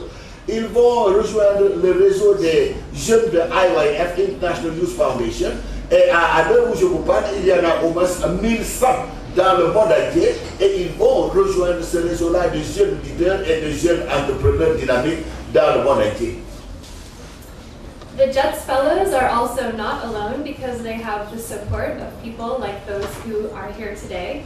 All of you are helping create an environment in which youth-led social change can thrive. Ces jeunes Jetsiens ne sont pas seuls non plus, parce qu'ils ont aussi des gens comme vous qui avaient pris le temps et la peine de venir les écouter, de venir savoir ce qu'ils font dans leur entreprise. Donc ils peuvent compter sur votre compagnonnage dans les jours, dans les années à venir. I don't have to be fluent in French to be inspired by this remarkable group of young leaders, and to know that they are helping create a new story for Senegal, Africa, and the world. Je n'ai pas besoin de comprendre le français pour voir que ces jeunes sont pleins de talent et pleins d'imagination. Il m'a suffi d'échanger un tout petit peu avec eux pendant une semaine pour m'en rendre compte. Et ils sont en train d'écrire les plus belles pages de l'histoire d'une nouvelle Afrique et d'un nouveau Sénégal. It's a story in which separate is replaced by connected, individual is replaced by community, and competition is replaced by collaboration. C'est une nouvelle page de l'histoire de ce pays-là parce que la solitude sera remplacée par le sens de la collectivité, l'individualité sera remplacée par le sens de la communauté et plutôt que de concurrence, il s'agira d'un esprit de collaboration pour faire des choses ensemble pour tout le monde. Fellows, it has been a great pleasure to get to know each of you over this past week. You have already accomplished so much, and we at International Youth Foundation and Youth Action Net look forward to seeing everything you accomplish in the future. Mes chers Jetsiens, ça a été un plaisir de vous côtoyer pendant une semaine et mon organisation IYF est pressée de voir les futures réalisations que vous aurez à nous montrer dans un avenir proche. Ça a été un plaisir de vous connaître et ça a été un plaisir de vous avoir dans ce projet. Welcome to the Youth Action Net community. Merci beaucoup. Bienvenue au réseau IYF. Voilà, alors, selon l'ordre officiel du ministre, on vous garde la part belle. Il a une information croustillante pour vous, mais le travail qui est fait avec les jeunes, et puis saluer également les jeunes entrepreneurs. Je voudrais dire qu'en fait, c'est étrange, mais probablement, et qu'en fait, bientôt, ils n'auront plus besoin de nous, nous aurons besoin d'eux. Et je pense que c'est un modèle qui se dessine, un modèle qui existe au Sénégal et probablement en Afrique, un modèle qui nous dit qu'il faut nous appuyer sur les initiatives qui sont prises par les jeunes, qui nous dit qu'il faut nous appuyer sur les richesses culturelles que nous avons et qui nous disent énormément en termes de développement, qu'il est important également que ces jeunes soient impliqués dans le développement de chacun des quartiers, de chacun des villages qui existent chez nous, que ce soit au Sénégal ou en Afrique. Ce que nous avons compris, c'est que dans la diversité de leurs initiatives, dans la diversité de leur engagement, ils étaient le développement de ce pays et de l'Afrique.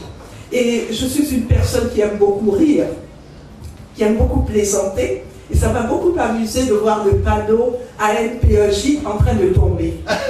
Ce panneau a compris qu'il était dans un endroit spécial et qu'on était en train de lui apporter une partie de la solution. Nous les jeunes, nous ne demanderons rien à l'État, Nous lui demanderons simplement de faire son rôle qui est celui de nous accompagner. Et quelquefois, cet accompagnement n'est pas un accompagnement pécuniaire. Il y a des ressources dans ce pays, y compris, et ça nous en avons parlé pour faire le lien culturel avec le passé. Quelqu'un s'est présenté comme étant un baol-baol. Nous voulons rencontrer, ces jeunes veulent rencontrer son père, pour savoir comment les baol-baol procédaient, pour essayer d'entrer en dialogue aussi avec l'ancienne génération, avec la génération qui nous a précédé. Pour nous, la culture est un élément fondamental. Non, nous ne voulons pas, nous ne souhaitons pas que l'État fasse tout. Ce pays est le nôtre et il ne pourra se développer que si nous décidons qu'il se développera. Mais pour cela, nous avons simplement besoin d'une petite chose. J'ai parlé d'accompagnement. Il faut croire dans les jeunes. Il faut croire dans tous les jeunes, y compris ceux qui ne portent pas forcément notre vision. Parce que ce pays est fait de toutes ces richesses-là. Je sais que les jeunes ont décidé de se mettre ensemble, tout en gardant leur autonomie. Je vais les laisser parler de leur propre projet, mais simplement leur dire, continuez de nous faire rêver. On vous a appris en tant que jeune leader que le rêve fait partie du processus qui doit être le vôtre. Continuez également à poser des questions, continuez à vous impliquer, mais surtout communiquer, faites-nous savoir ce que vous faites, tapez systématiquement aux portes, et je vous assure, c'est vous qui serez le modèle et personne d'autre. Voilà. Alors, je vais lancer un appel au public. Dans la mesure où, après le représentant du ministre, on va procéder à la remise des diplômes, je crois qu'il faudrait qu'on fouette l'ego de ces boursiers en prenant la patience d'attendre qu'on leur donne leur diplôme. En plus de ça, il y a un petit bordel derrière, mais qu'on puisse les applaudir avec le qui a assuré la formation, qui a assuré la coordination académique de ce projet. Et ce n'est pas la première fois qu'elle le fait avec nous. C'est Madame le professeur Eugénie Roquette Aou, qui a beaucoup de flèches à son arc. Vous la connaissez comme la directrice des CESTI, mais en matière de formation de personnes ressources, en matière même d'évaluation, mais elle a des compétences extraordinaires. Donc, hey, applaudissez-la.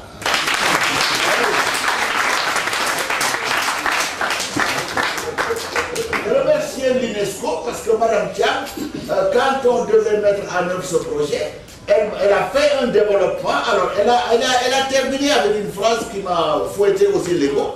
Elle m'a dit, mais Ousmane, dans la mesure où on m'a dit que c'est le WAC qui va mettre en œuvre, j'ai tout de suite donné mon rapport. Donc, quelque part, peut-être qu'elle avait confiance en nous. Monsieur le représentant, vous transmettrez nos remerciements à Madame Thiam.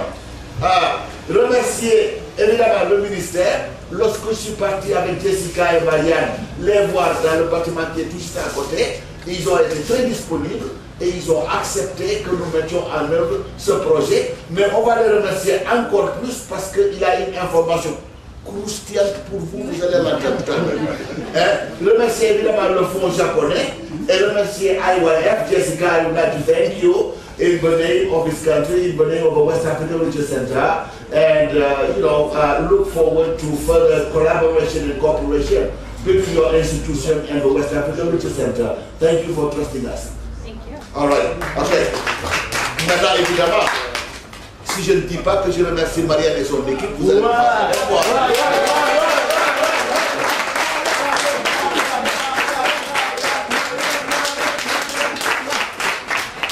évidemment, Marianne n'est pas seule, elle travaille avec tout le WAC. Si vous applaudissez à Marianne, vous applaudissez à l'ensemble du personnel du WAC. Il y a aussi une dame qui est derrière, qui s'est laissée happer par la francophonie, mais elle est revenue en force là. C'est la spécialiste de la communication qui est en train de concocter un petit film documentaire sur vous. C'est Madame Maïmouna Ngourfaye, elle possède le peut-être pour son emploi. Marianne, je n'ai oublié personne. Je n'ai oublié personne. Oui, évidemment, vous, je vous remercie. Non, on va parler. Je vous remercie.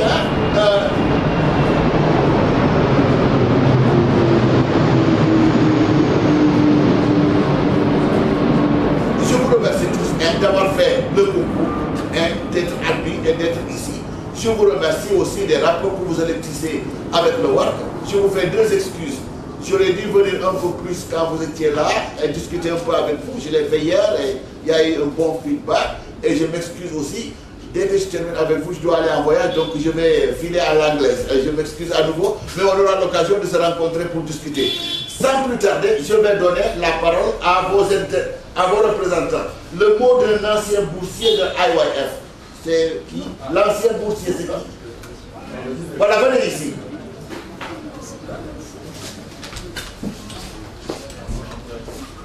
On a fait le programme Innov for Africa. Je pense pas que oui. Raison, la première, c'est que vous avez été sélectionné, et comme ils l'ont dit tout à l'heure, il y a eu beaucoup d'applications, donc vous avez fait partie de ceux qui ont été sélectionnés. Félicitations. Vous avez de la chance aussi parce que vous êtes au bon endroit au bon moment. Le monde est en train de changer, l'entrepreneuriat social aujourd'hui, ça prend de l'importance, ça émerge, et c'est les nouveaux modèles économiques que vous mettez en place qui vont créer les emplois de demain. Donc c'est une chance de vivre cette ère-là. Et finalement, vous avez de la chance parce que on a de la chance, j'ai envie de dire, parce que vous faites tous partie maintenant de la grande famille IYF, et c'est des ressources importantes que vous pourrez utiliser. On se supporte, on se serre les coudes, parce que vous allez galérer. Être entrepreneur, c'est dur. Vous allez désespérer, vous allez pleurer, vous allez rigoler, et il faut vraiment utiliser ce réseau, parce que ça vaut vraiment. Voilà. Alors, il y a un second ancien boursier. Oui, bonjour à tous, je suis Aline Balaradio, entrepreneur social. Là, je vais parler de Nelson Mandela qui disait que it seems like impossible until it has done. Cela semblait impossible jusqu'à ce que cela se réalise. Vous l'avez concrétisé. Donc, je vous félicite de faire partie de Youth Action Net, car ce n'est pas facile d'être entrepreneur social. Il faut de la passion, être pragmatique, être passionné par ce que vous faites. Car cet entrepreneur et le produit ne doivent former qu'un. Pour que, avant même de vendre le projet, sinon vous commencez à vendre le projet à partir de votre apparence. Donc, bienvenue dans le groupe. Et ce n'est pas facile car on a fait un pas pour réaliser les rêves et donner un sens à notre vie. Et merci à Youth Action Net de nous avoir donné la chance de nous exprimer. Et on a fait un pas. Espérons que vous allez continuer à nous accompagner jusqu'au jour où on sera peut-être bien des modèles de réussite. Merci. Merci. Donc, nous allons avoir le mot de M. Aloun Ousseinou Gueye, qui est le porte-parole des Jetsiens. Vous étiez absent, présentez-vous et présentez rapidement une seconde votre entreprise avant de parler au nom du groupe. Ok, merci monsieur Sen. Je m'appelle Ousseinou Gueye, je suis étudiant en licence de sciences politiques à l'université Gaston Berger de Saint-Louis. Je suis le président cofondateur du Forum des jeunes leaders d'Afrique, qui est une association à but non lucratif qui vise à faire la promotion du panafricanisme et de nouveaux types de leadership en Afrique. Donc nous avons eu à évoluer dans un certain nombre de domaines tels que la santé, la citoyenneté, la participation politique, mais aussi l'environnement, et nous comptons étendre aussi une entente hors de la région de Saint-Louis. Voilà rapidement, comme vous l'avez demandé, la présentation de mon projet. Maintenant, je vous passer au discours. Monsieur le représentant, convaincu de cette problématique épineuse du leadership en Afrique et chez les jeunes, que des personnes bien intentionnées ont voulu lancer un appel à candidature au Sénégal afin de sélectionner des jeunes entrepreneurs sociaux pour les former pendant une semaine sur le leadership. Parmi 62 candidatures de jeunes entrepreneurs sociaux au Sénégal, j'ai eu l'honneur et l'immense plaisir d'avoir été sélectionné avec 15 autres camarades. Mesdames, Mesdemoiselles, Messieurs, chers invités, permettez-moi, pour avoir porté leur choix sur ma modeste personne afin de porter leur voix, d'adresser mes sincères remerciements à ces camarades qui sont devenus, en l'espace d'une semaine, des amis, des frères, des sœurs, des complices, mais surtout des références et des modèles.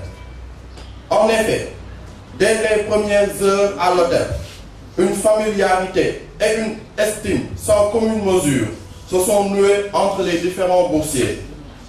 Mon cher Bachir, Je me rappelle de nos premiers échanges lorsqu'on discutait sur les problèmes que rencontre la banlieue dakaroise. Ah maman et Jenny, vos premiers propos ont été des menaces. Venez à 9h pile, pas de retard. Merci pour cette rigueur qui cachait une grande générosité et une disponibilité sans faille. Asbab, notre oustaz imam. Je me rappelle aussi de notre première discussion qui portait sur des réflexions théologiques et religieuses, ce qui présageait, comme le temps nous le confirmera d'ailleurs, votre fort ancrage à la foi. Cette familiarité tenait sous des discussions qui se prolongeaient jusque tard dans la nuit, lors de nos séances de présentation de nos projets respectifs au bord de la piscine de Al-Afifa. Ces séances, d'une importance capitale, m'ont permis d'apprendre qu'il existe de jeunes hommes engagés et dynamiques qui comptaient révolutionner l'entrepreneuriat social dans le domaine de l'humanitaire, avec les enfants de la rue, dans le domaine du transport, de la sécurité routière, du panafricanisme et de nouveaux types de leadership. Mais aussi, j'ai surtout été impressionné en voyant de jeunes femmes tout aussi dynamiques, patriotiques et engagées pour le peuple, portant des initiatives sociales exceptionnelles, avec une ingéniosité sans limite. Ces sœurs ont eu le courage d'investir dans des domaines sociaux où les hommes ne se sont pas aventurés. Les TIC, l'agroalimentaire, les problématiques de genre ou encore les habitations sociales. C'est à ces jeunes hommes et femmes ambitieux et soucieux du devenir de leur pays que des professeurs, doublés de patriotes, d'humanistes et de serviteurs de la jeunesse ont apporté des aptitudes et des connaissances à travers les modules de leadership, de planification stratégique, de marketing social, de leadership culturel, de réseaux sociaux, de partenariat et de mise en réseau. À ces hommes généreux, je vous nomme M. Mignan Diouf, M. Dokanto, Mme Fatou Boukoudjon, M. Mamoudouba, M. Alioune Ndiaye et M. Ibrahim Boulefal. Nous leur exprimons notre profonde gratitude. Chers enseignants, nous avons mesuré la valeur ô combien importante de ce que vous nous avez transmis durant cette courte mais riche semaine. Et nous prenons solennellement l'engagement d'en faire une nouvelle source de motivation afin de mener à bien notre mission sociale. Toujours, dans le cadre des enseignements reçus, je ne saurais occulter les conditions optimales d'apprentissage dans lesquelles nous avons été placés. C'est l'occasion de remercier vivement nos chères monitrices qui nous ont accompagnés tout au long du séjour et nous ont fait bénéficier de leur qualité exceptionnelle. Je souhaiterais citer Mme Eugénie Lokhaya Ao pour sa générosité, son engagement et sa disponibilité. Mme Marianne Yat, dont le sourire. Madame Marianne Yat, dont le sourire nous a éblouis durant tout ce temps. Et enfin, à Madame Jessica Elisbert pour sa grande sympathie. Vous nous donnerez des attestations à la fin de la cérémonie, mais je crois qu'au préalable, nous allons vous en remettre. C'est une surprise. À la fin de mon discours. En parlant de conditions d'apprentissage, nous tenons aussi à remercier le professeur Ousmane Sen, directeur du WAR, qui a bien voulu mettre à notre disposition les beaux et charmants locaux du WAR, la logistique adéquate, ainsi qu'une restauration en qualité et en quantité.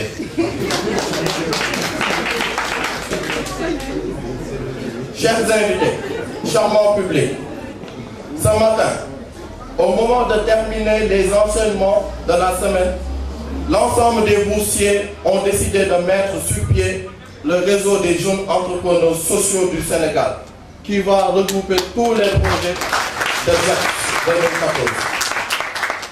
Et ce réseau se donne pour mission la promotion de l'entrepreneuriat social au sein de la jeunesse sénégalaise. Car aujourd'hui, au sortir du programme JET, plus que jamais, nous sommes conscients des défis et valeurs qui nous attendent et nous comptons jouer pleinement notre rôle de jeune. Car oui, c'est cela être jeune. Être jeune, c'est inscrire la politique au cœur de ses actions quotidiennes. Politique, non pas comme un militantisme effréné et aveugle, mais politique comme service rendu à son peuple. Être jeune, c'est ne pas se considérer uniquement comme un réceptacle d'enseignement, d'ailleurs souvent trop théorique, et se lancer dans un calme et une passivité coupable.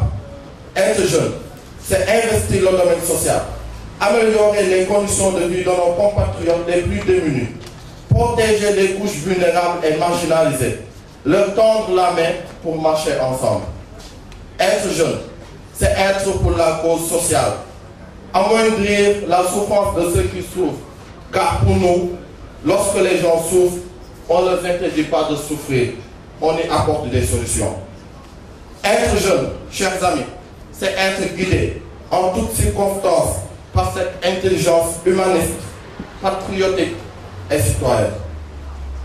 Mais cette jeunesse, comme a pu le comprendre les initiateurs du programme JET, a besoin d'être formée, d'être soutenue et d'être appuyée par les pouvoirs publics, mais aussi par les pouvoirs privés. Nous ne sommes pas de ceux qui disent qu'il ne faut pas investir dans la lutte. Oui, il faut investir dedans, car la lutte est un de nos héritages les plus sacrés. Mais il faut aussi soutenir les jeunes qui osent porter des projets innovants, qui ont le courage de se battre pour leurs compatriotes et leur pays. Car nous, jeunes entrepreneurs sociaux, nous sommes fiers d'appartenir à cette vieille, à cette grande, à cette belle nation, le Sénégal. Cher public, je ne saurais terminer sans remercier les organisateurs et partenaires du projet JET, qui est inclus dans le programme Yash ActionNet, initié par l'International Yash Foundation, le Fonds en dépôt japonais, l'Organisation des Nations Unies pour l'éducation, la science et la culture, l'UNESCO, le ministère de la Jeunesse, de l'Emploi et de la Construction citoyenne, et enfin le Centre de recherche ouest-africain. Pour conclure, je vous invite à méditer sur ces propos du président Abraham Lincoln, qui s'adressait à la jeunesse. Je le cite: « Rien n'est plus important que votre décision de réussir. » Fin de citation. Merci pour votre énorme attention.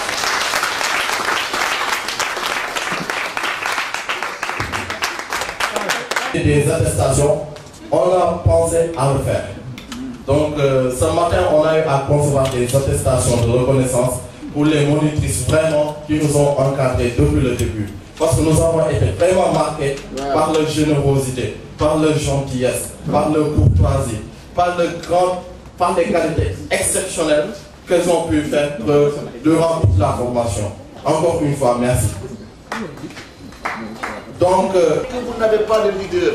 L'ancien ministre vous dit le leadership africain. Mais ce n'est pas un problème. L'autre jour, on a célébré ici Mandela et il y a quelqu'un qui nous a dit nous sommes beaucoup plus jeunes, nous avons besoin de Mandela. L'autre Mandela, il est parti. Qu'est-ce que nous allons avoir? Mais non, il ne faut pas réfléchir comme ça. Vous serez vos propres Mandela. En ce sens que vous allez vous dire quand est-ce qu'on va trouver, vous n'allez pas vous dire quand est-ce qu'on va trouver un autre Mandela. Parce que c'est une quête peut-être vaine. Vous allez vous dire, je vais m'efforcer pour qu'il y ait une partie de Mandela en moi. En chacun d'entre vous devrait se développer une qualité fondamentale qui était celle de Mandela. Mais à partir de ce moment, vous n'aurez pas perdu Mandela. Mandela sera en vous. Puisque vous êtes des leaders, vous êtes capables de le faire, de le faire. Be your own Mandela. Applaudissez ça.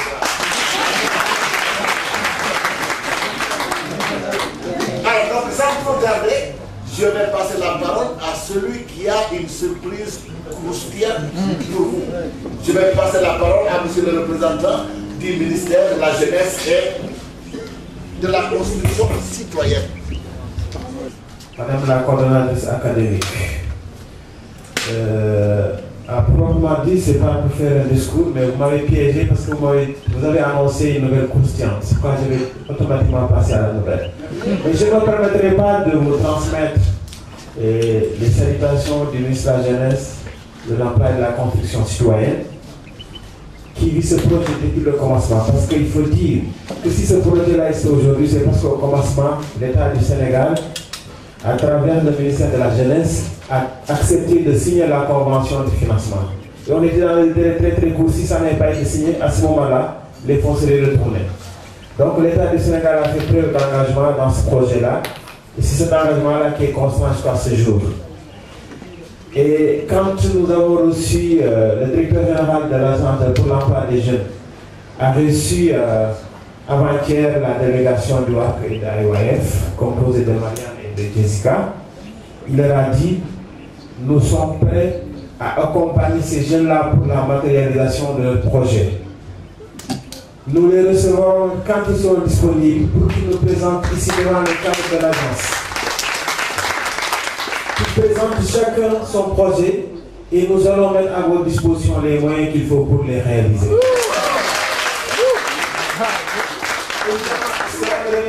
Ce que disait votre conférence académique, ce n'est pas de ça que nous allons faire. Nous allons vous prêter les moyens qu'il vous faut pour réussir et vous allez l'embaucher pour que d'autres jeunes puissent bénéficier de ces ressources-là.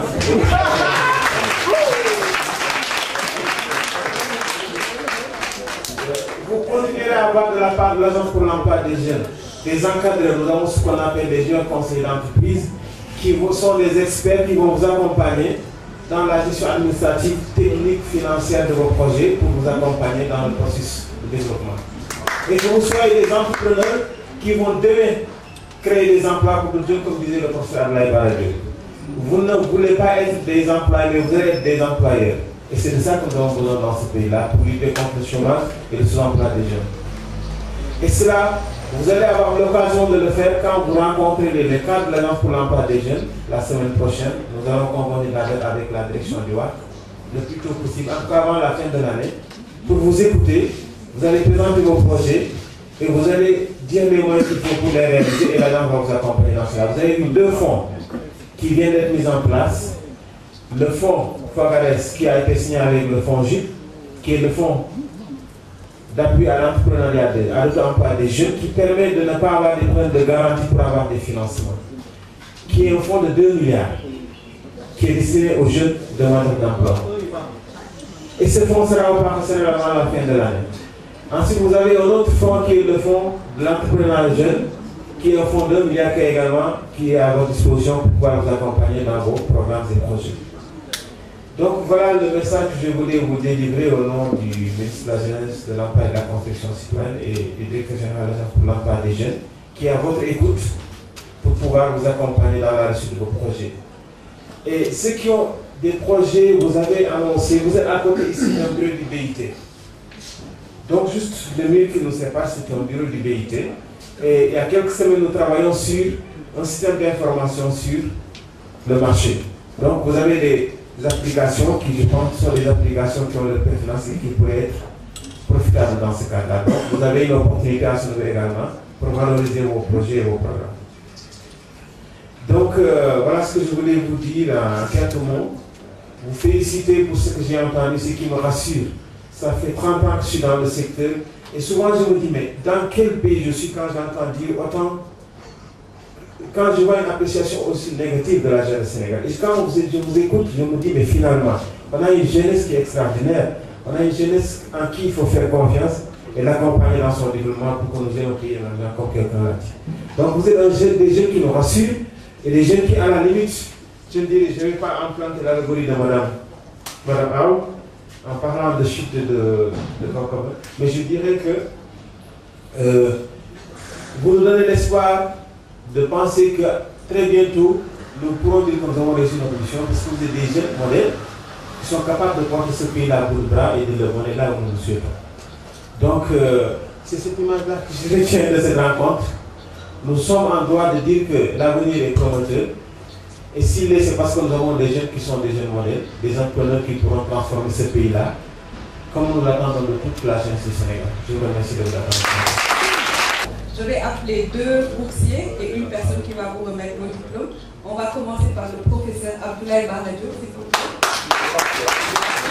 Et il remettra leur diplôme à Mohamed Bachirsi et Maïmouna Yak. Ah, il est parti. Il est parti, c'est dommage. Ok, donc on va changer un peu. Monsieur Yann Opou, si vous voulez bien nous faire l'honneur.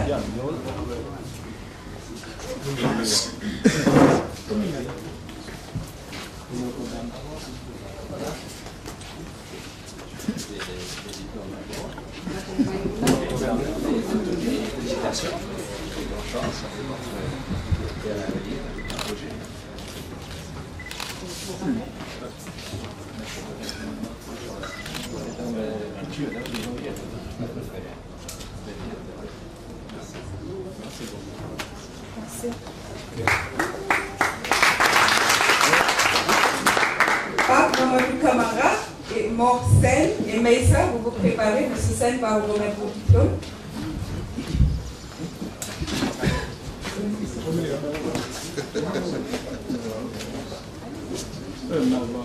Voilà, félicitations.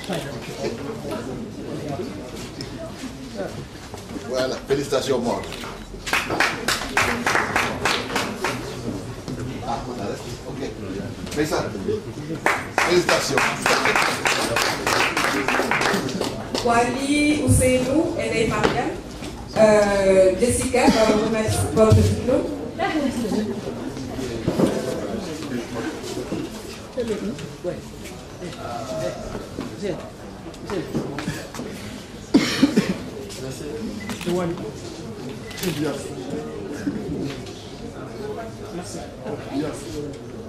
Thank you.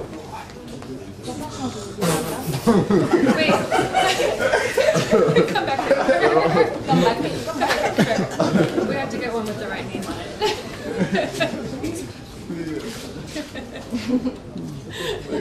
Congratulations. Me again.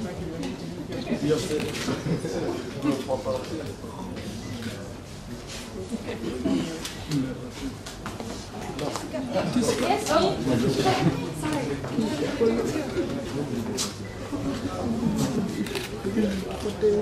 Nicolas, Aminata et Fatou, vous vous préparez. C'est Madame Aou qui va vous remettre votre diplôme.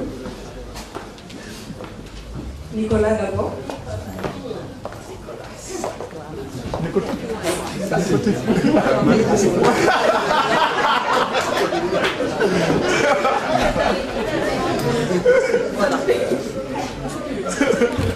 Aminata.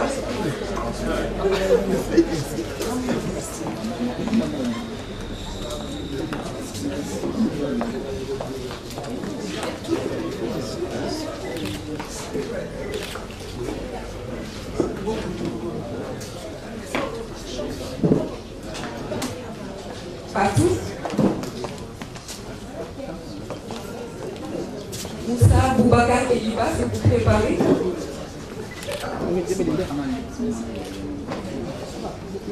C'est Loïc. Moussa d'abord.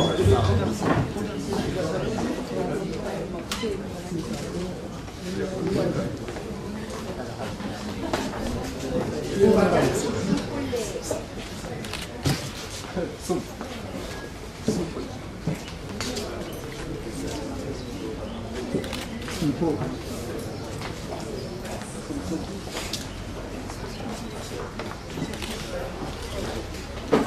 Et Marietou et Elage Babou, M. Sek va vous remettre vos diplômes. Marietou d'abord.